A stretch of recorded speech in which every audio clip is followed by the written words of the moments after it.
You're watching WFWA, PBS, Fort Wayne.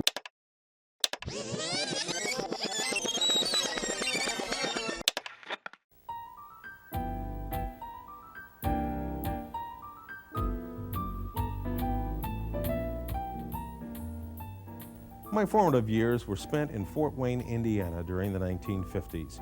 It's a period in my life I'll never forget. It was a time when a penny was worth something. You went downtown to shop. Cars were big and puffy. New houses were popping up everywhere, and supermarkets were new and exciting. It could be the magic of childhood, but looking back, I'm convinced in the 1950s, Fort Wayne was the best place in the world to be a kid.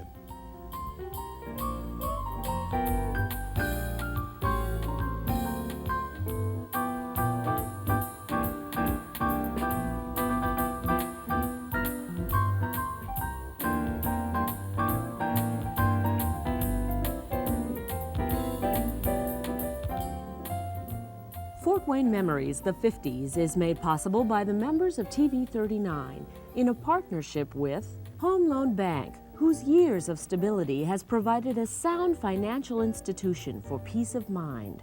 Home Loan Bank, established in 1893, offers financing on residential and lake cottages to encourage home ownership. D.O. McComb & Sons, our family serving your family since 1925. D.O. McComb & Sons Funeral Homes, Fort Wayne and Auburn. And Halls, a Fort Wayne dining tradition since 1946. A restaurant for every taste, including the Guest House Restaurant, the Factory, Triangle Park, Takaoka of Japan, and the Old Gas House.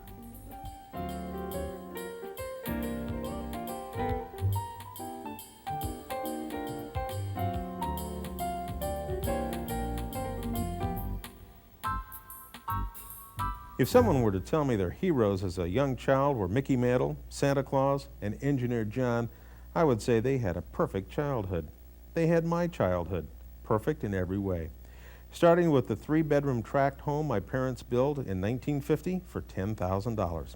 It was suburbia, USA. Lots of little cookie-cutter houses that later on sprouted garages, family rooms, and aluminum siding. Our phone number then was Eastbrook 36537. My Aunt Virginia's number was Anthony 14678. And after he moved away, my best friend Greg's number was Harrison 98371. Why I remember that, I have no idea. At that time, neighborhood grocery stores were being replaced by supermarkets. Rogers was where my mom usually shopped because they gave out S&H green stamps. If you collected enough of those treasured stamps, you could trade them in for all sorts of things. I specifically recall a lamp she got that I thought was pretty awful. The mecca of grocery stores, however, was Avies, which was hailed around the country as an architectural wonder. It had a kiddie corral, a place for kids to play.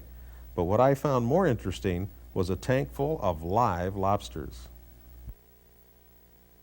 I can't remember my parents going out too much. Maybe on their anniversary they'd go to Berghoff Gardens for dinner and then to a movie.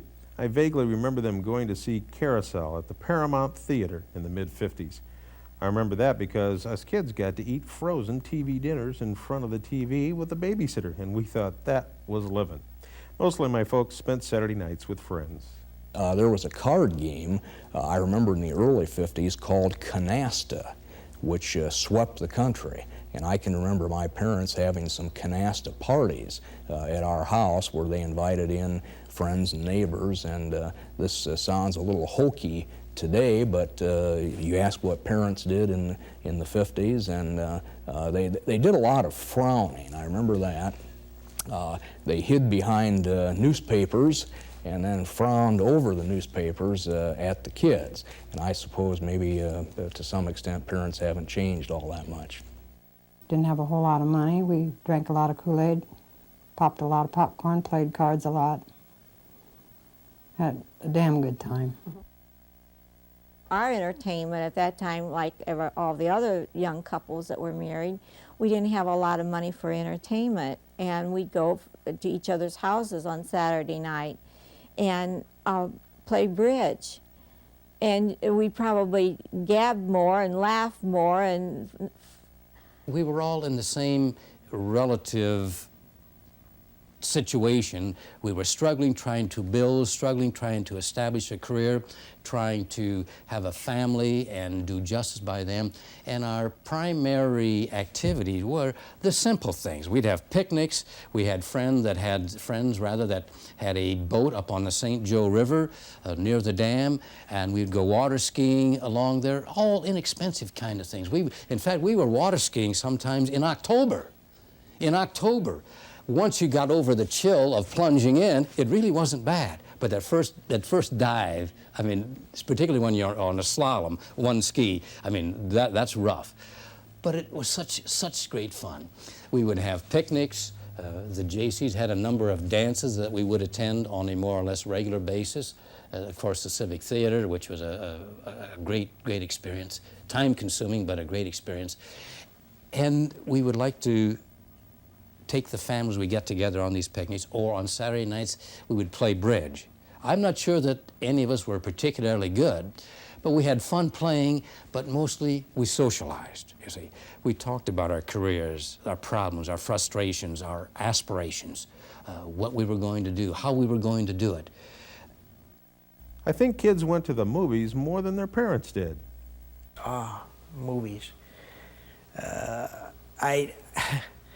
I go downtown to the Palace, the Paramount, the Emboid, which became the Embassy, the Jefferson, which was across the street, which is now the Convention Center. Oh yeah, one time at the movies, when the Jefferson they remodeled the Jefferson Theater. When it opened, they had a special movie, a Bud Abbott and Lou Costello movie. I can't remember the title. But me and my buddy down the street, we had to get in line and be the first one in, or darn close to it. The Wayne Theater downtown, we used to go there a lot in the 50s. And that was cost you 10 cents to get in. And they had 2 cartoons, a Flash Gordon serial or something like that, you know, and then maybe 2 cowboy movies or 2 movies, and it'd all be for 10 cents. So for 50 cents, you could go in there and pig out on the goodies and watch the movies and have a good time. When I was in high school, I had to start to wear glasses, but if I had a date, I wouldn't wear them. So I didn't see a lot of movies. But I went to see House of Wax 3 times, and it was at the Embassy, which is now, or it's the Embassy now, it used to be the Emboid. Beautiful. It was always such a thrill to go in there. And to this day, I'm scared to death of Charles Bronson. Paramount, remember? And when you go in, the guy that took the tickets would have this little uniform on and have this little build cap and everything. Dan, my husband, worked there for one day. He said wearing that suit was just not it. We had 4 or 5 drive-ins around Fort Wayne. So we had what they call buck night. You could get a whole carload in for $1. And boy, did we jam-pack them cars. We had a ball. Truly about the only films I can remember seeing in the 50s were the big Disney films, Cinderella at the Palace Theater and Sleeping Beauty at the Clyde. I do remember there being a very active civic theater. It was always a treat to go to a play, whether it was at the Follinger Outdoor Theater or at the old rundown Majestic. We were watching a play called The Apartment, and the theater was so bedraggled. Bats would fly through during the performances. And my sister got to laughing so hard at this play, and she threw herself back in the seat, and the whole tier broke off and fell over backwards at this horrible crash. Radio and then television were a pretty important part of family life. Bob Seavers is radio. I mean, he was on that radio, and he was always there telling us when to go to school and when not to go to school. Yeah, we got television as soon as we could, as soon as Channel 33 put their tower up. Always we'd have to watch the hit parade, and I'm trying to think some of the shows that, I don't know, it entered your life, and you found a place for it. TV was like that. I mean, I do think that it took the place of radio a lot of times. On TV, for my parents, besides Ed Sullivan, 77 Sunset Strip, and Lawrence Welk, the local news was a must, usually 15 minutes long. I remember Vic Sterling was a favorite for a time. In those days, the news anchor also served as the farm reporter, the weatherman, the sportscaster, and he also did the commercials. For me, Engineer John was the only reason to watch. He was one of my heroes. I heard a story that one of his faithful viewers, who had been promised a bike by his parents one summer, had been hurt in a hunting accident. I know one day, then Engineer John came and said it was from the television station and brought the bike. So I've had it ever since. So it's been, about 35 years, I guess. Told you he was a hero. It seems to me we spent the entire summer outside back then. Long about 3 in the afternoon, we would hear tinkling bells, a very welcome sound. It was just a wonderful time, and I remember the fellow that rode around in this little ice cream cart. You know, now they have little trucks, but he actually rode around on a cart that had an awning over it, an umbrella over it, and then all of his ice cream was out in front of him. The Parks Department was extremely active back then, providing tons of activities for kids free of charge. Everything from sporting events to arts and crafts, fishing, woodworking, kite flying, and lots more. The Park Department back then had a lot of different activities going. But down at Bowser Park, which I lived on the corner of Reed and Pontiac back then, they used to have movies once a week in the park, all free, with popcorn and pop for a nickel apiece. And then they'd have a square dance just about every Friday night down there for the kids and adults or whoever wanted to go down there. And they would have a live band with somebody calling, and again have popcorn and pop. Triers Park Amusement Park. Oh yes, we used to go out on Sundays, and they used to have airplane rides, and they used to throw money from the airplanes, and the kids would all go around and pick up. There were nickels and dimes, and that was the biggest day of our lives. And then they had a fun house out there. It was just humongous, and they had the biggest wooden slide down, and we used to get on potato bags and slide down there. And let's see, they had the Dodgem, they call it a Dodgem. You drive those cars and run into each other. And the ponies and the little train, and that little train would go all through the park. And for one ride, you went all the way around. So, and they were like a dime or a nickel for the rides, probably more like a nickel. Of course, all the parks were magnificent with hundreds of flowers. My family would visit them several times each summer. I vividly remember the wonderful smell of the roses at Lakeside Park. Going to Janeke Gardens in the back of Sweeney Park almost seemed like visiting Japan. In the winter, the Parks Department was very good about cleaning off the ice on the ponds so we could skate. We skated over here in my neighborhood at Lakeside, at the reservoir, and at Sweeney Park. And after a snowfall, we had the maintenance crews come out and clean the ice, and then we had warming shelters then, and if the red flag flew or the red light was on, that means stay off. And we also had supervision in the buildings. The Lakeside Park used to have, they called it the Delta, and then there were 2 other areas that had ponds. And we'd wait until dark, and we'd get our skates on. Remember, we'd have the whole pond, and you could just skate, you know. It was really fun. It just seems we had more snow back then. My brother and Dad spent the winter shoveling our sidewalks, and I remember spending the winter in a snowsuit, unable to move. Winter was a magical time, to say the least, mostly because it began with Christmas. I remember the wonderfully decorated houses in my neighborhood. I remember our silver aluminum Christmas tree with a blue light shining on it. I thought it was the most beautiful tree in the world, and I was so proud it was the only one in the neighborhood. Christmas time was fun because we always had a real tree, always had a real tree, and the big fat lights, the orange and the red and the blue and the green that were just like candy on the tree. And we always had to have the silver, you know, the streamers that would hang down. And we weren't allowed to put those on though, because we would throw them, and we weren't allowed to do that. They had to be gently placed, very long and slender. It's interesting what you remember about Christmas. I recall my sister getting a red dress with a Pinocchio puppet one year. And I remember getting a pair of sunglasses for some reason. But mostly, I remember being consumed with trying to find the presents I knew were hidden somewhere in the house. My fondest memories, though, are of Christmas downtown. There was a cross, like an arch, that went across the middle of Berry. It went two ways. It went this way to from one corner to the other corner, and then from the opposite corner like this. And it was a wooden arch. It took some doing to build that arch, but it was erected every year, just like they put up the Santa Claus. There's the same thing. And then on top of the arch was this huge big Christmas tree, and they would light the tree. And that entire section was just filled with people waiting for the lights to come on. And then all of the store windows, they were all, most of us would curtain off our windows so you couldn't see what we were doing. And then on Thanksgiving Eve, everybody would drop the curtains to all their windows, and everybody had all these windows to go and see, to see what we had done, because all the windows were exciting, beautifully lit, and all the holiday decorations were in the windows. There was something to come down to see. At Christmas, I just loved to go downtown, especially, you know, when it was snowing. It seemed like it was always snowing at Christmas, just that real light snow.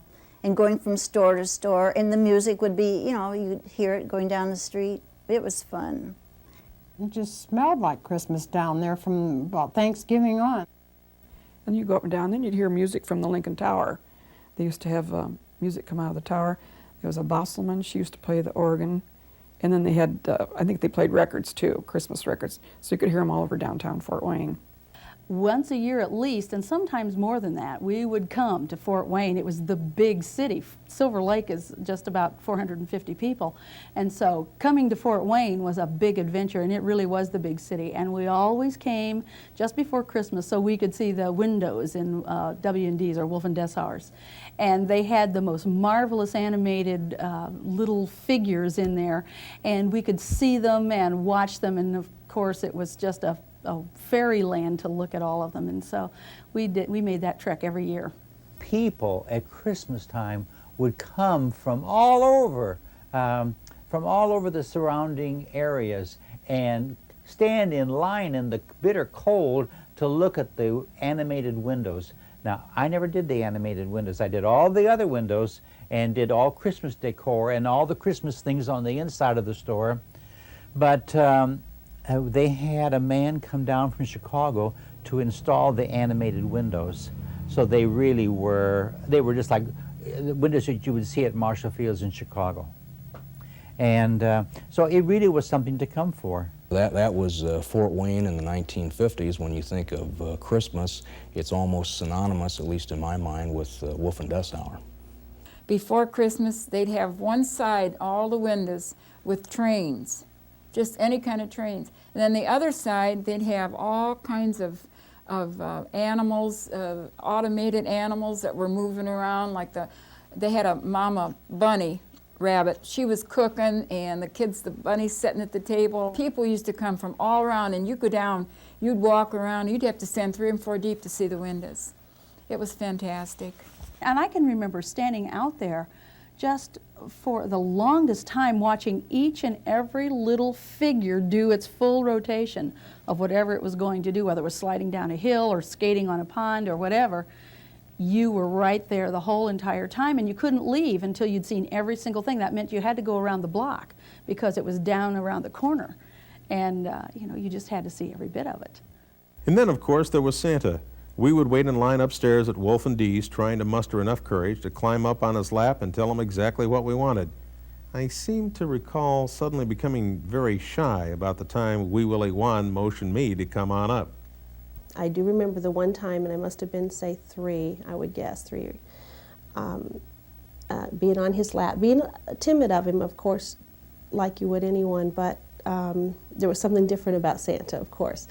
And I got up on his lap, and he would ask me, and it was always, I know it must have been the same man every year, because I remember there was something about him that was, I don't know what it was, but I just, once I got up to him and on his lap, I knew it was okay to tell him what I wanted to tell him. After the complexion of downtown Fort Wayne began to change, I felt sad for all the kids that would never experience a truly magical Christmas downtown. The real Santa had left, and that certainly wasn't the real one at the mall. Wee Willie Wand wasn't even there, and the windows were gone. It couldn't be Christmas without the windows. From then on, Christmas was different. Some might argue it was because I was older. I don't think so. When I had kids, I tried to make it as magical as I could. My wife wouldn't let me get an aluminum tree, but I went all out on our house decorations, and I dressed up like Santa each year. I tried so hard to make the season memorable, but I really felt I'd let my kids down. I could not recreate my childhood Christmases, but just last year, something magical happened to me. I took my grandson to see the lighting of Santa and his reindeer downtown, something my kids never got to see. And when they lit him up and the whip cracked and Santa winked his blue eye, my grandson squealed with delight. He didn't want to leave. And when we got home, he couldn't stop talking about how he saw the real Santa. I guess every generation creates their very own version of Santa Claus. I overheard my daughter telling her son that night that when she was little, the real Santa used to come right to her house for a visit.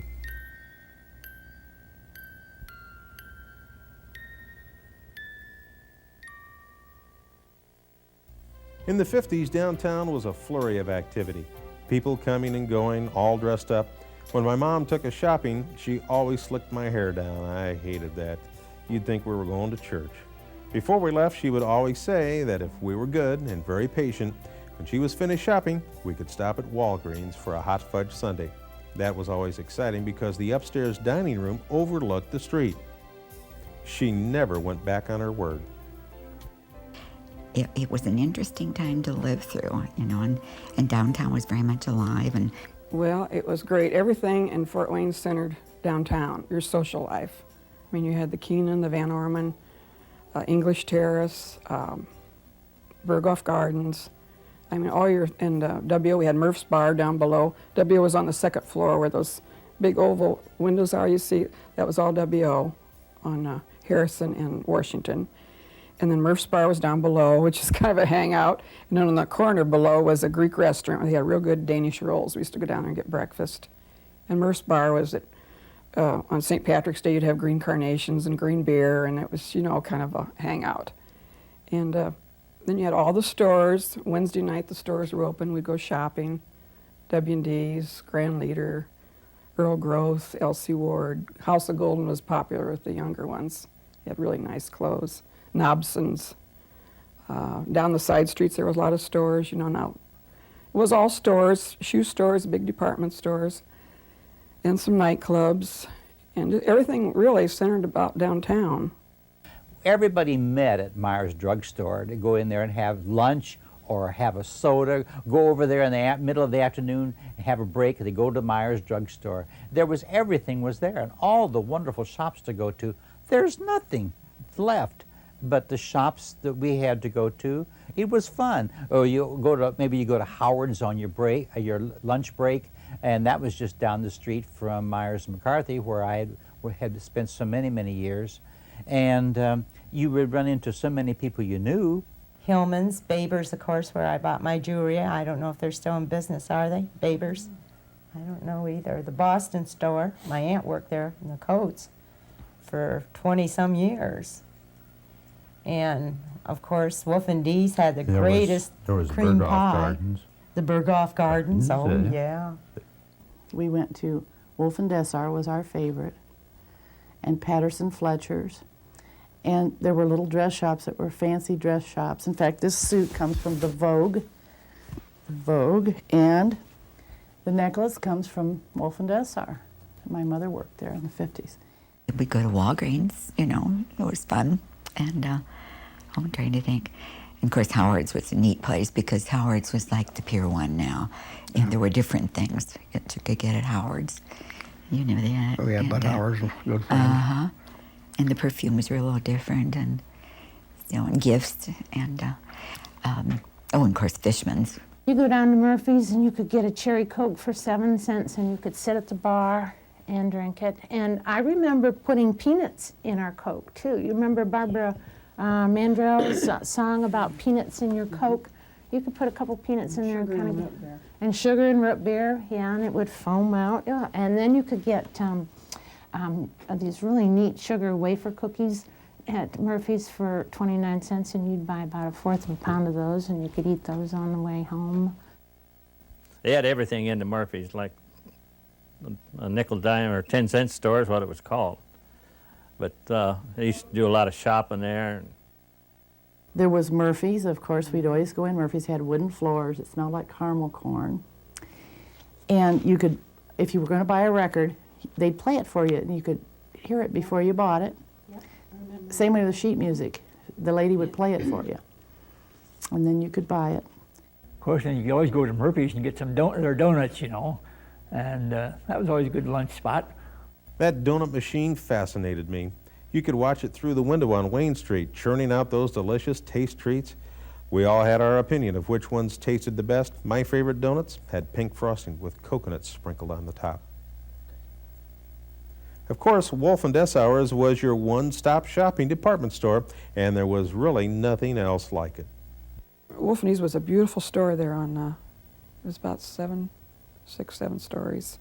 Tea room was up on top. I mean, they had elevator operators, you know, calling off the floors, telling you what was on each floor, and a fountain in the basement. You know, when you were in a hurry, you went to the fountain down there. Mother would find her clerk, and you know, and she'd say, "Okay, now here's what we need. We need dresses, we need skirts, we need sweaters, we need blouses, and we need coats, and you know, and like if she were shopping for me, you could get everything you needed in that store." Because the clerk would take you from one area to the other, and she would bring out clothing and say, do you like this? What do you think you're interested in? And then she'll just start bringing them out. You know, I mean, they waited on you hand and foot. It was wonderful. At the hosiery department, the lady would bring the boxes out, you know, and she'd open them up. You put your hand in, here's the color. You know, they did it all. Gloves the same way. They would both bring the glove out and put their hand in it so that you could see what it would look like on, or if you wanted to try, you know. All those neat little things that, you know, they don't do anymore. We'd spend the whole day in that store because you could eat lunch. They had the tea room, and then they had a huge luncheon counter on the 2nd floor. I think the tea room was on the 3rd floor. I can't remember now. I mean, we'd eat at both places. And another thing that I remember so vividly was the models. The live models, and they would be moving around the store in their outfits, modeling, and they were so lovely and so pretty. And I was just a little girl at the time, and I used to just think, oh, they're so beautiful. And I don't know when they stopped that. But they always had models. You could get on the elevator, and a model had changed, and she was coming down into another area to model. And you'd be on the elevator with her. And I'm just looking, you know, it's like, oh, this lady is fabulous, because they'd have such beautiful things on. I mean, it could be a suit, gloves, everything went together, hat, or it could be a cocktail dress, or you never saw casual clothes. I never saw casual clothes modeled, like slacks, that type of thing. They were always more dressy things. But it was neat. We had a lot of fun with it. My mother, you know, the first time I said to my mother, what is that? And she said, those are models, and they will move through the store modeling different outfits, you know. So I used to look for them all the time. You could purchase, you know, we just had boxes and hat boxes and you know, and the clerk would say, would you like this sent home? And it didn't cost you a thing. They didn't charge you to mail it or deliver it. They would bring it all to your door. I think Wolf and Ease was the kingpin of the downtown. The very first shopping center was Rudisill Center. Some people say that was the first step toward the demise of the downtown shopping district. Soon Southgate opened in 1955 and Northcrest in '58. But by that time, the city was seeing a new growth, not just because of shopping.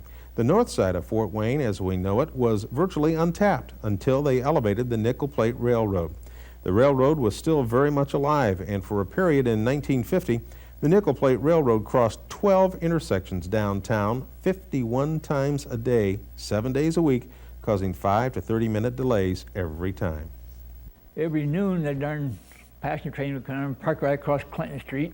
The old gates would come down, and Everyone was irritated to all get out, especially since all the movement was out toward the north of town. And I remember it used to have signs on it, "Why wait, let's elevate." That was a sign they used to hang on them railroad gates. And it was a big political thing in its day. The Nickel Plate Railroad ran right through the north side of the downtown area, and this served as quite a deterrent to developing anything north of the river. There were, of course, residential communities, but as far as suburban development, nothing took place until the railroad was elevated, which happened, I think, in 1954. And this, of course, created an explosion for the rest of the decade in the north side suburbs. One building project that came out of the elevation was the Fort Wayne War Memorial Coliseum. I can remember the Coliseum was opened when I was, I believe, in the 8th grade, and the Coliseum sat out by itself in a wilderness. There was just nothing out there. That's very difficult to believe today. But the Coliseum was literally the outskirts of Fort Wayne in 1952.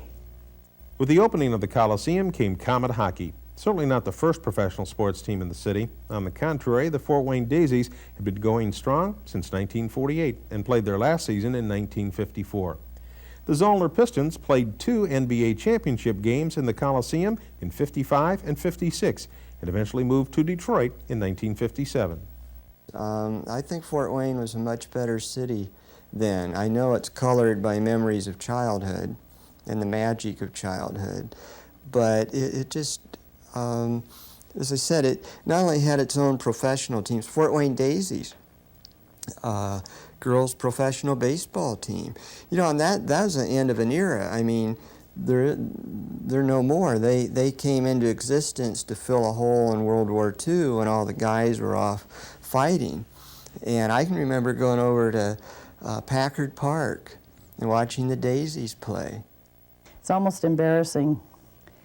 The Zollner Pistons were the big team, basketball team, pro team here.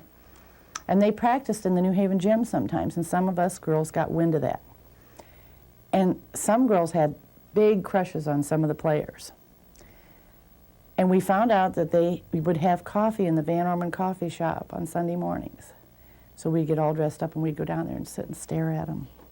They had the greatest fast-pitch softball team probably of all time. Fred Zollner not only had the basketball Pistons, but he had the softball Pistons, who played out at Zollner Stadium. Oh, Fred said, let's see, what can I name this stadium? Oh, how about Zollner Stadium? And now that's Concordia High School now, but that's where the Pistons played their games, and I know you can look it up, but there were years in the 50s where they lost like one game or something. I mean, they were just a terrific team. My dad was a huge fan of the Zollner fast pitch team, especially with their pitcher, Leo Lukin, now in the National Softball Hall of Fame.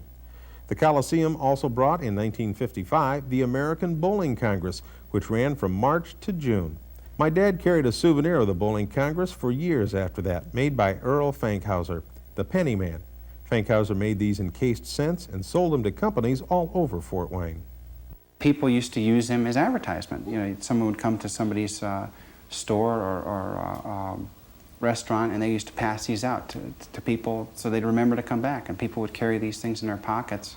Some of the ones you find are quite worn because people really would use them as good luck pieces. The whole idea that keep me and never go broke really meant something back then with a penny. One of the things my parents used to look forward to on Saturday afternoons was for the News and Sentinel to be delivered. That day featured a section of the paper called the Rotogravure, which featured special artistic photographs of places near and far. A favorite photographer at the time was Sheldon Hine, and my parents eagerly looked forward to his photos. Some even made it up on the refrigerator. Oh, I used to wait for every Saturday night for his pictures to come out, and I think, oh, I'd love to meet that man, you know. And I pictured him as having a little like Humphrey Bogart with a slouch hat, you know. And When I was in high school, he spoke to one of my classes, and I learned he was a great pioneer in photographic technique and lighting. Now my heroes had changed a bit. Mickey Mantle was still on my list. After all, he had hit an amazing 565-foot home run. But new to the list, and one that remains there today, is a great man who made time to inspire a few kids, Sheldon Hine. When you hear descriptions of the clothes worn during the 50s, you always hear about the poodle skirts, white bucks, bobby socks, cords, hats, crinolines. Skirts and blouses mostly, white and black saddle shoes and anklets. I had a favorite black skirt and blue blouse that I loved to wear. And poodle skirts, we did have one of those. I always wore these little head, they're like a headband. Because I don't know, we always bought a new hat every year at Easter, but I usually ended up with one of those because it was simple and I didn't like any of the hats. I looked stupid, I thought. A lot of flannel, suits, like for instance, I made a trip one time in the 50s to out west on the bus. And I wore a gray flannel suit with a black shirt. And I thought I really was in by wearing this outfit, and I was, I guess. We had the floor skirts, and of course when we went to church we really dressed up. We wore hats and gloves and purses to match, and sometimes our hats had veils even, or a flower or something in it, and we always dressed up. Even when we went shopping, we always wore hose and the whole works. When I was a teenager, I bought my first fancy formal prom dress at the House of Golden, and I remember coming in and seeing racks and racks of these lovely, lovely creations and picking out just the right one. Of course, it was blue. I told you blue's my favorite color, and it was strapless. But it had this little thing that pinned onto it that made a big sash or a big boa sort of a thing that came over the side, and my mother made sure that was along with it. There was no straplessness for me. You know, that had to be around there and come around to the other side and firmly with the corsage pinned right there so that it didn't look as though I was in a strapless gown. You just couldn't do that. But we got the shoes that matched, and get to try them all on in front of the mirror. It was just, a teenager's dream at that point to do that. And you wore skirts with crinolines that stuck out about 36, 38, 40 inches. Probably only had about 6 inches of your leg showing because your bobby socks had to be rolled up so far, and then your skirts had to come down so far. And you used to wear different colored scarves. They were nylon scarves, and you matched your scarf to your skirt color, remember that? I dressed kind of preppy sometimes. I also had, back then, some of us thought it was neat, we got into engineer boots.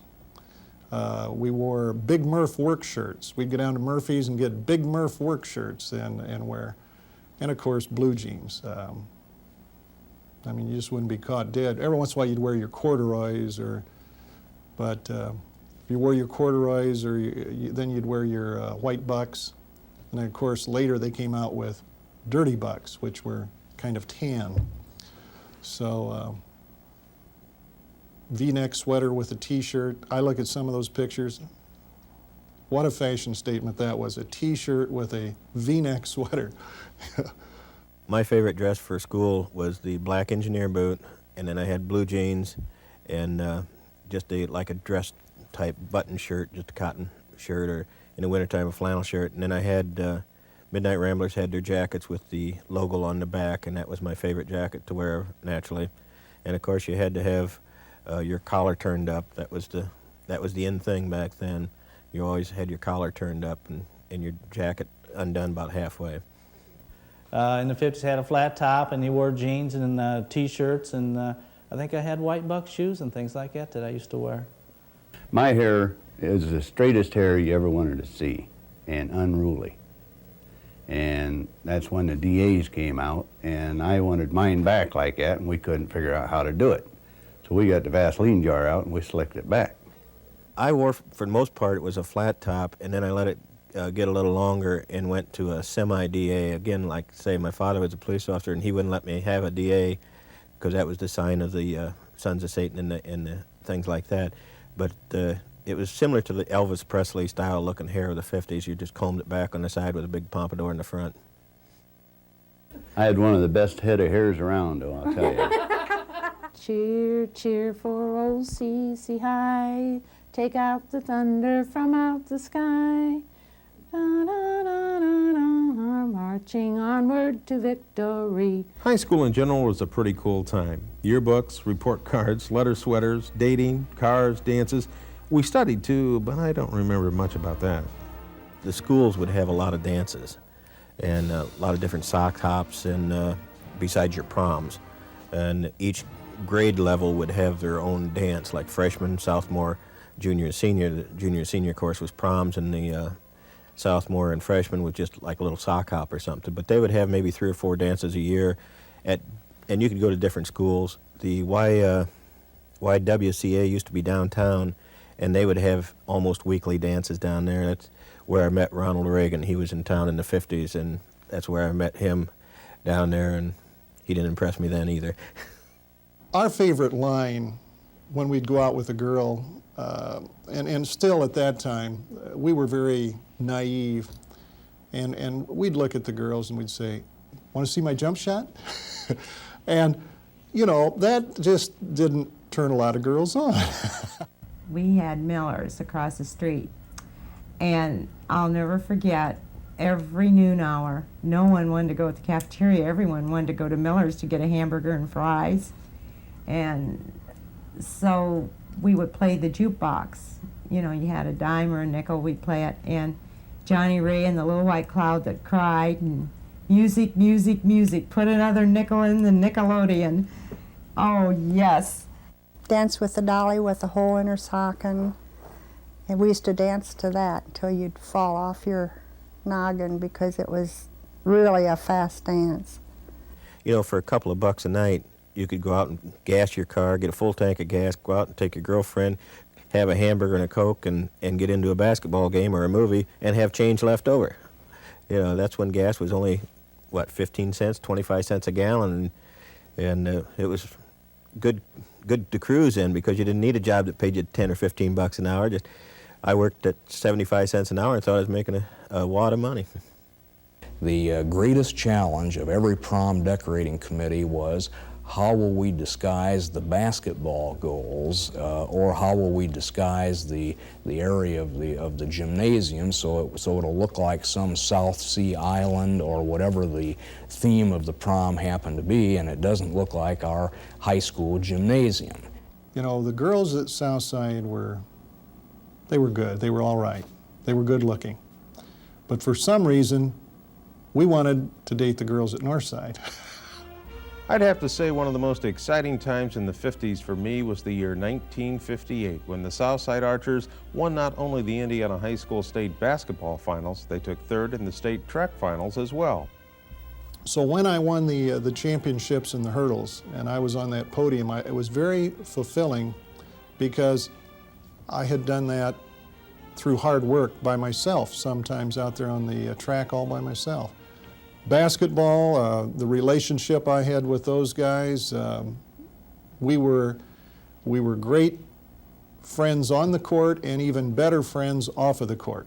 And this is the honest truth. We won the state championship, went back to our room in the hotel, and we were in the Pennsylvania Hotel, an old hotel out of downtown Indianapolis. We called a bunch of our buddies that were down there in hotels, and we said, "Hey, come on over and get us." They said, "Sorry, we're having parties. This is too much fun. We can't get away." I do believe that maybe a couple of them had a case of beer or two in their room and were having a good time. And so nobody would come and get us. So here we are, we've just won the state championship. So we sat around and played cards and went to bed. I mean, all these stories about all this fun and everything that you had, it was kind of lonely that night because nobody'd come and get us, and of course our coach wasn't about to drive us over there. So But we reflected on, then starting the next day, you know, a lot of good things happened with coming back to Fort Wayne and the parade from Bearfield to Southtown and the thousands and thousands of people that lined the way and you know, again, we acted kind of goofy on the fire truck, and we were throwing those little torpedoes off the back of the fire truck at kids that were chasing us, and they were exploding, and, you know, really doing some stupid, goofy things. We greeted them enthusiastically when they came back to Fort Wayne, our local heroes. The well-deserved praise made the athletes feel uncomfortable, but this amazing emotional experience not only taught these athletes about winning, it taught all of us the warm, heady feeling of pride, a feeling we would strive for again and again the rest of our lives.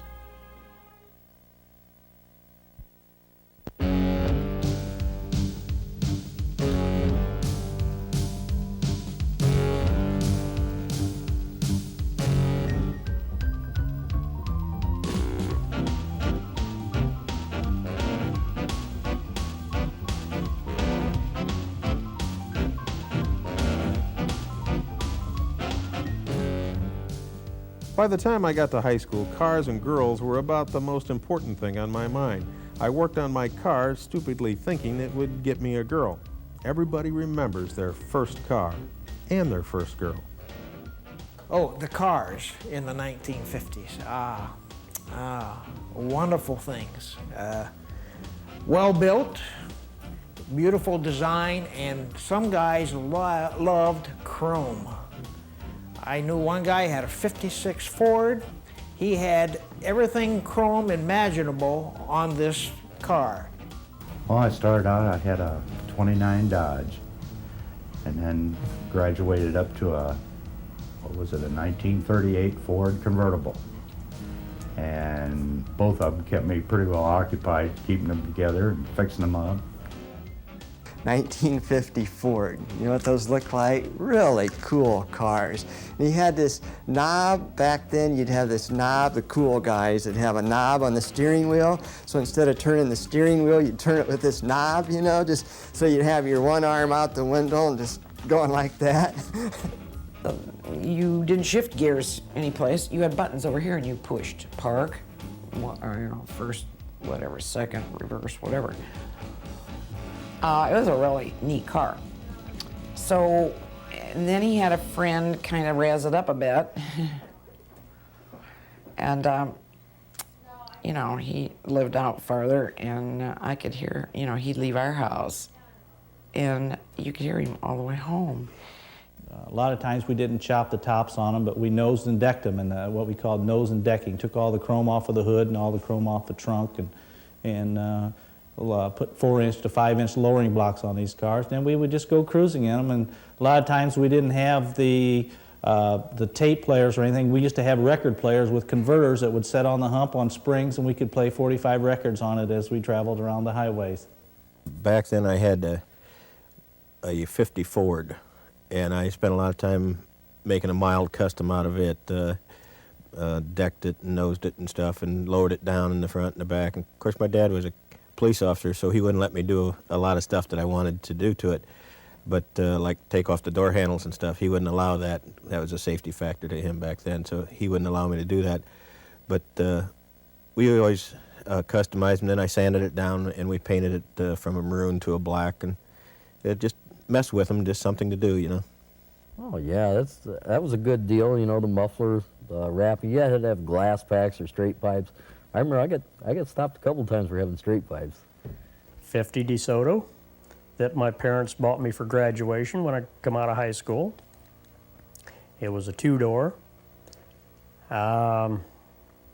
It was gray in color, and I wish I had it back. Put about $1.25 worth of gas and you could run the whole evening. Oh, my shrunken head. Yeah, everybody used to have the shrunken head. Yes, let's see. Yes, I do. The first automobile I ever had in my whole life was a Starlight Coupe Studebaker. And I thought that was neat. For me, the reason why I bought the Starlight Coupe is because it was a, it had the rounded window in the back, and it was kind of a bullet shape. And I always said it didn't look like you could tell whether I was coming or going. And that's the way I felt. I never knew whether I was coming or going. 1935 Ford with no brakes. used to tighten them dudes every week so he could stop. But they never had any brakes on them. These mechanical brakes, and you had to tighten them every weekend. You tighten the brakes.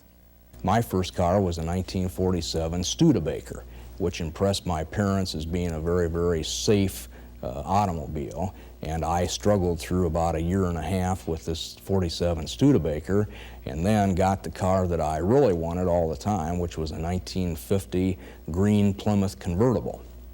And of course, the style for cars in those days, the first thing you did was to take the hood ornament off, let in the hood, and put a strip of metal called a bullnose on the front. And then the next thing you did, you put on a pair of fender skirts, got some lowering blocks, and made the car much lower in the back than it was in the front. And then this was all topped off by a trip to the local Hires Auto Parts store to purchase 1 or 2 glass pack mufflers, which made loud noises, particularly in second gear. And I can still, in my mind, remember these loud noises, particularly if you would go under one of the railroad elevations, of which there were many in Fort Wayne and still are.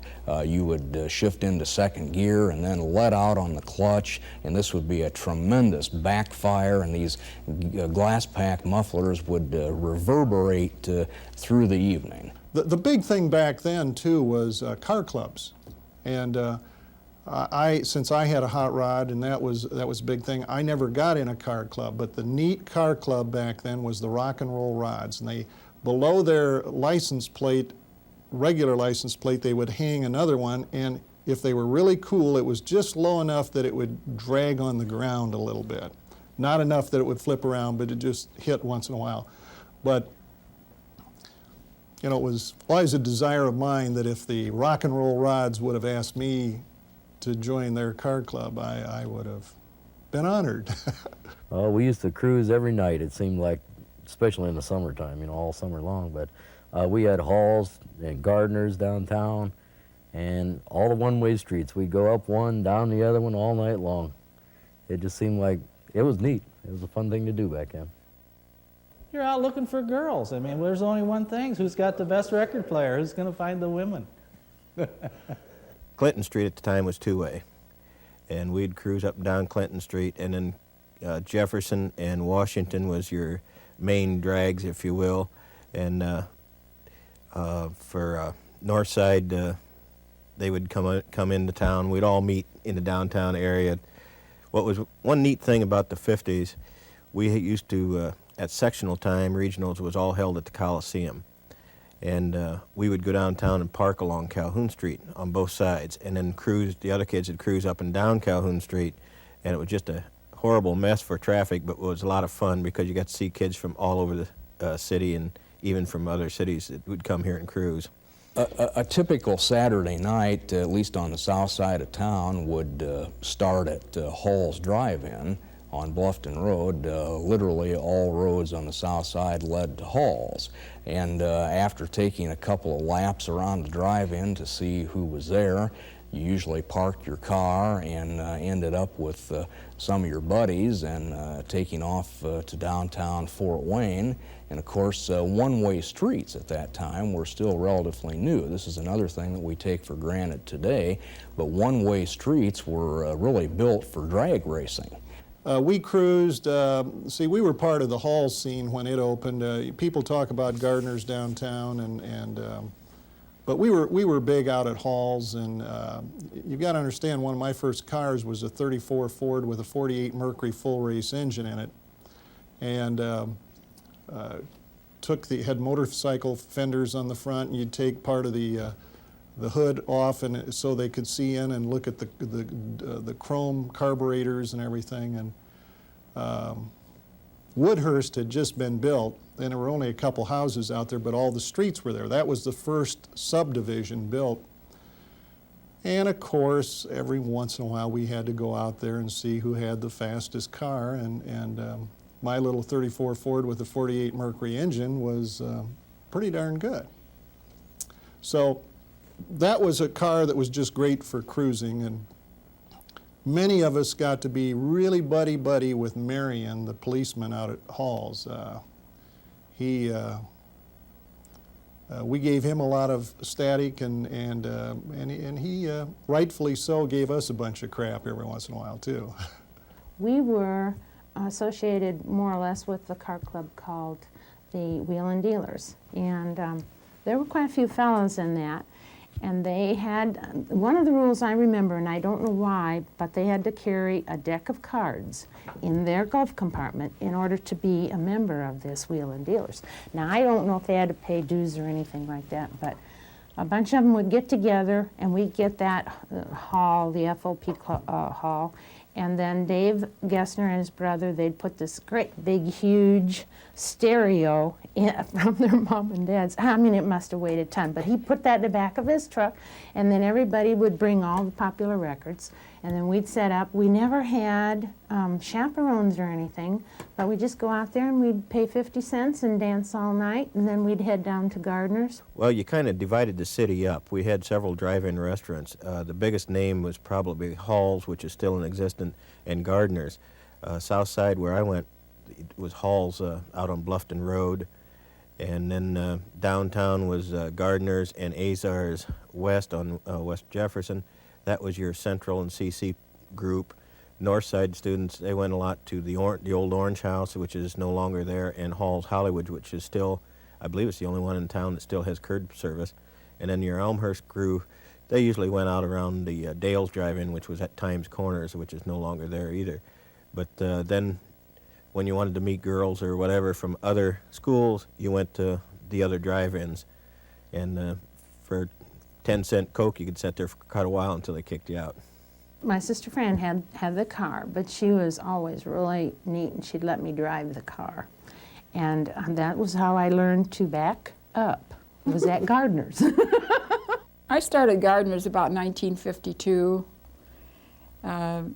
53, and for all of those people around the area that don't know what Gardner's was, it was one of the busiest hangouts in Fort Wayne at that time. They served the best hamburgers this side of whatever. And the hamburgers at that time were 25 cents. The French fries were 15. Cokes were a dime. And we had the most luscious, they called them frosted malts. They'd eat them with a spoon out of a glass, and they were 15 cents. Then we had cheeseburgers, of course, they were a little bit more. We had a dime extra to add on, so it was 35 cents.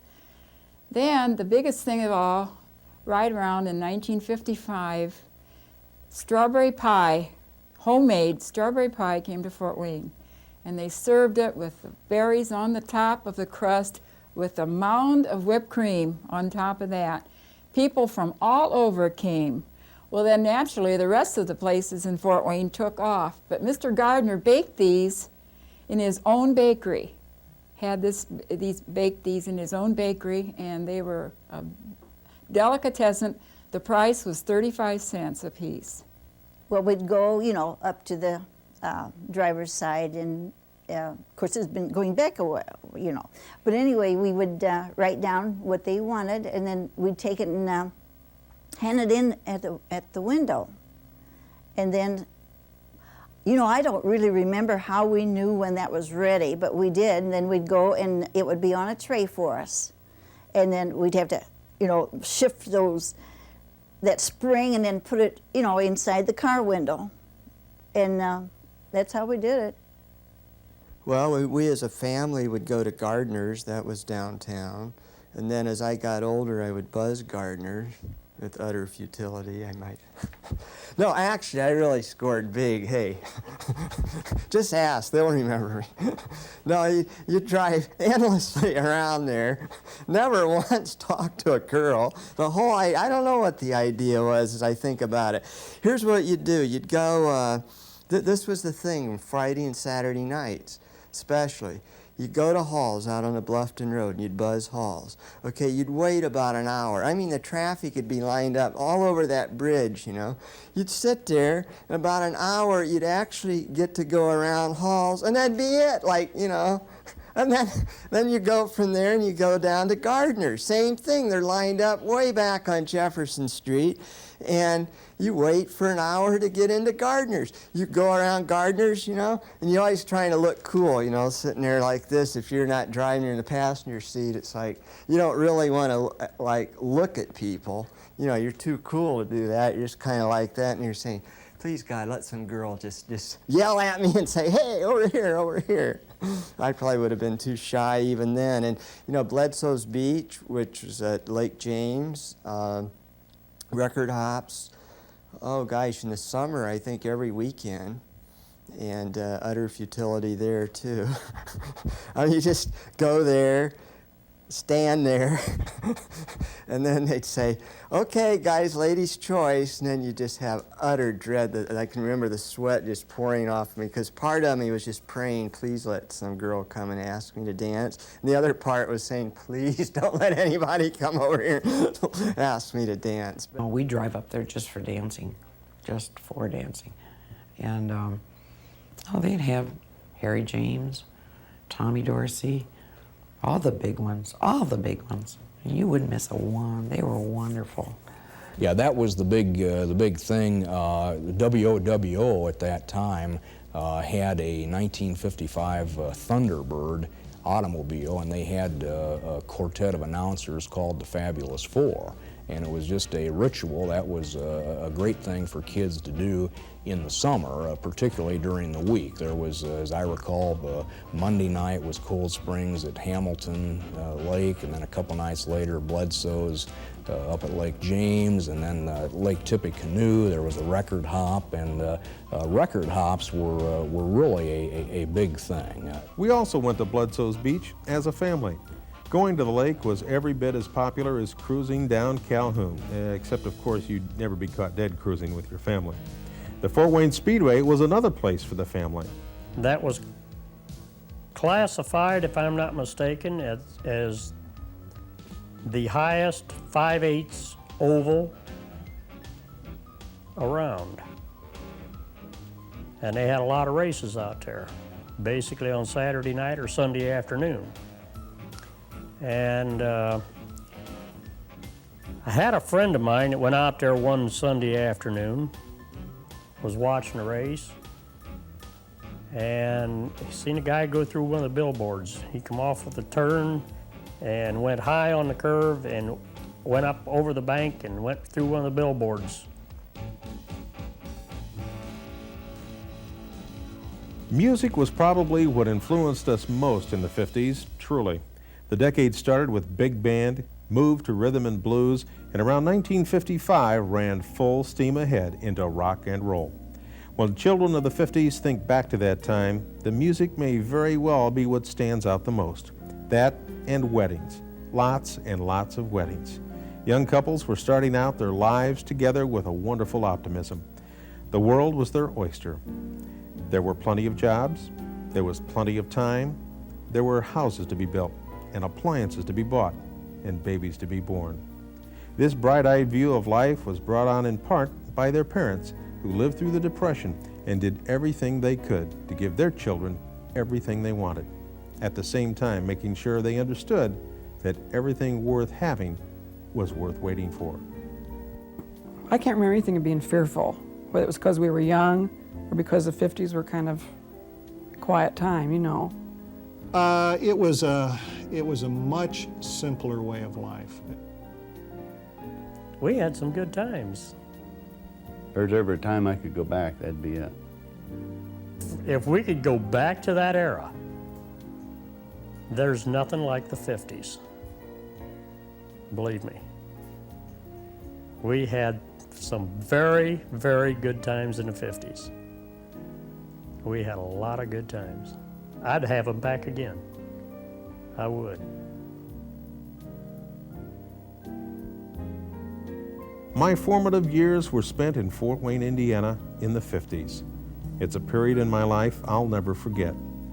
Could be the magic of childhood, but looking back, I'm convinced in the 50s, Fort Wayne was the best place on earth to be a kid.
Fort Wayne Memories, the 50s, is made possible by the members of TV 39 in a partnership with Home Loan Bank, whose years of stability has provided a sound financial institution for peace of mind. Home Loan Bank, established in 1893, offers financing on residential and lake cottages to encourage home ownership. D.O. McComb & Sons, our family serving your family since 1925. D.O. McComb & Sons Funeral Homes, Fort Wayne and Auburn. And Halls, a Fort Wayne dining tradition since 1946. A restaurant for every taste, including the Guest House Restaurant, the Factory, Triangle Park, Takaoka of Japan, and the Old Gas House.